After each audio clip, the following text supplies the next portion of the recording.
And nowadays, I notice that people's eyes light up most in excitement when I talk about going nowhere or going offline. And I think a lot of us have this sense that we're living at the speed of light, at a pace determined by machines, and we've lost the ability to live at the speed of life. Right.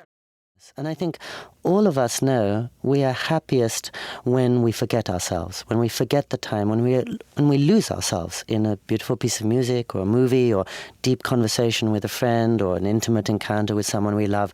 That's our definition of happiness. And very few people feel happy racing from one text to the next, to the appointment, to the cell phone, to the emails.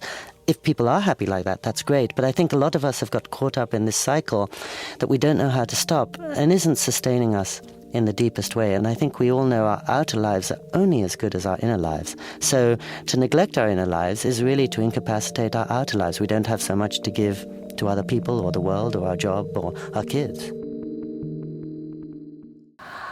I think to be human really means to be connected. And I'm a rather solitary soul, and I've talked a lot about stillness and silence, but I think that they are just way stations. They are refueling places.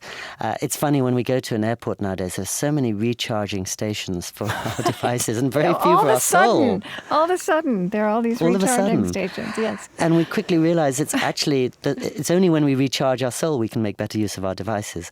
Part of my concern about the digital age is that the beauty of it is we can make contact with people on the far corners of the earth. The challenge is we sometimes lose contact with ourselves, especially our deeper selves. And then we're tempted more to define ourselves in terms of what doesn't matter and what is not going to last very long, whether it's our looks, our finances, or our resume.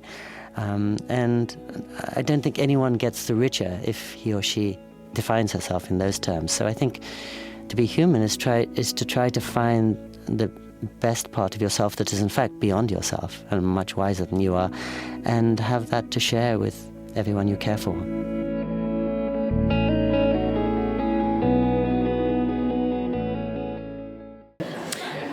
Okay, loaves and fish.